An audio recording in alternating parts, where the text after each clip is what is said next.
Okay, this is 13-4, spinning apparatus with a spring. Now, this induced a little panic in me when I first started, but it's really not that bad. So this apparatus shown above consists of two identical springs of negligible mass, each with a spring constant of, good start, K is 20.4 newtons per meter. Each attached to one end of a vertical rotating pole. Identical small spheres of mass m are attached to other ends of the springs. The spheres are constrained to horizontal motion by horizontal guides of negligible friction, each of which has a ruler below it, for measuring the radial position r of the sphere. The system can be manually rotated about the pole's axis. In an experiment, a student adjusts the speed so that the spheres move to a desired radius.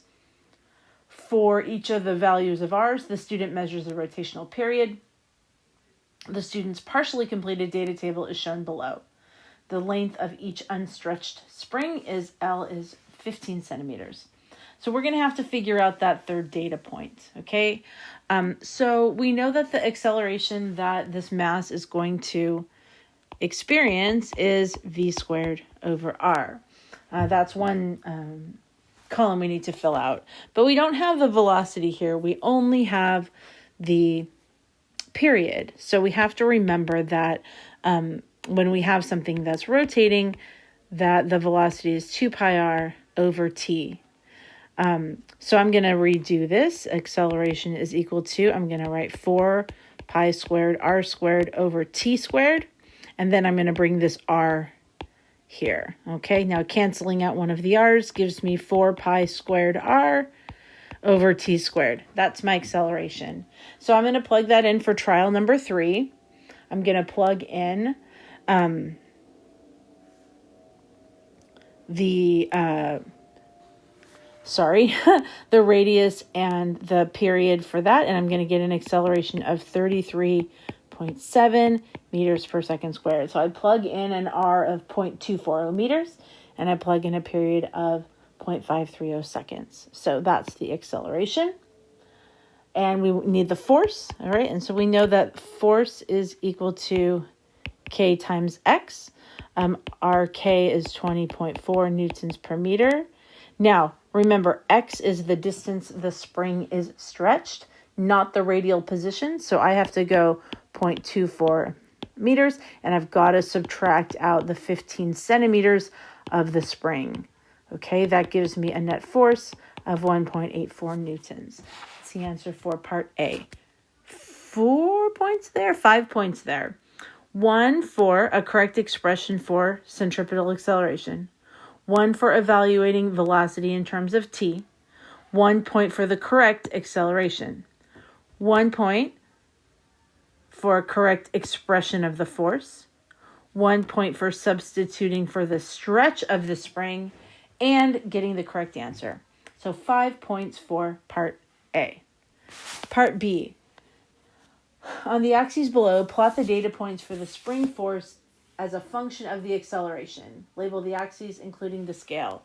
So if you've got the time, it's probably worth it to go ahead and create a graph here of F as a function of A. I'm not going to use the graphing background on this because if you draw a line just the slightest bit incorrect, it looks wonky. So what I did this on Google Sheets. And so I plotted force on this axis. I plotted acceleration on this axis.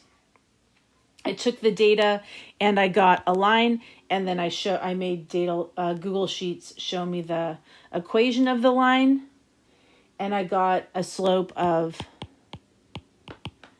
0.05. Now, remember, when we're on an actual graph, the slope has units, right? So 0.05 newtons over meters per second squared.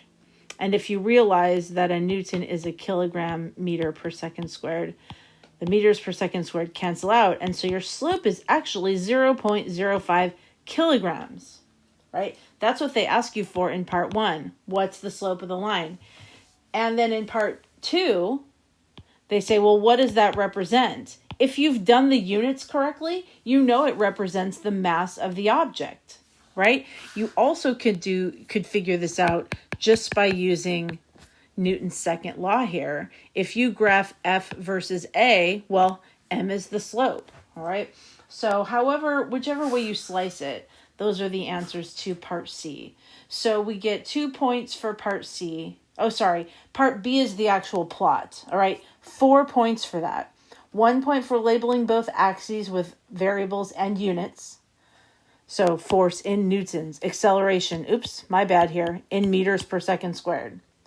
1 point for a proper scale using approximately half of the grid. You're not going to be tested on that, but if you do it on the computer, it takes care of that for you.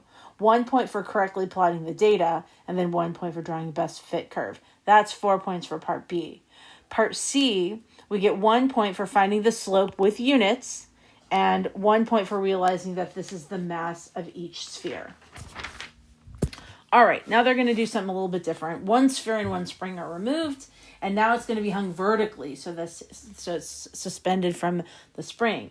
Let's describe a procedure you could use and the measurements you could take to verify the value obtained in part C, right? To verify the mass of this object. Okay, so here's the first thing that I thought of. We measure the length of the unstretched spring. Okay, we hang the spring, it's going to have a length. Now that length is not going to be the same 15 centimeters we had before because we're going to orient it vertically and gravity's going to stretch it out. You don't have to worry about that. You just have to say, here's my unstretched spring, right? Then I'm going to add the mass to it, right? Then I'm going to add the mass. And I'm going to measure the length of the stretched spring. And I'm going to use F equals Kx, right? Because the force that I'm applying is mg. I know K. Here's my new delta X. And that's how I'm going to get the mass, right? So we don't have to actually do it. So here's what I wrote in my notes. Measure the unstretched length of the spring. Hang the mass from the spring and measure the new length. Then I wrote delta X is equal to the new length minus the old length. Now since mg equals K delta X, use the known values to find the mass. K delta X over G. And this is something that we would have done in class if we would have had class this year. So there's a second way you could do it. You could set the system in motion, right? You could hang the ball on the end, pull it down a short distance and let it oscillate. And then you could say, well, the period is equal to 2 pi m over k. You just measure the period, you know the spring constant, and you calculate m. So 3 points for part D, 1 for a valid setup, okay? 1 for indicating what measurements you need to take and how to take them, and 1 point for explaining how to use those measurements to calculate the mass. So there were 2 different ways. There was what they call the equilibrium method and the oscillation method. Either of those could net you those 3 points. So that's it for the fourth one.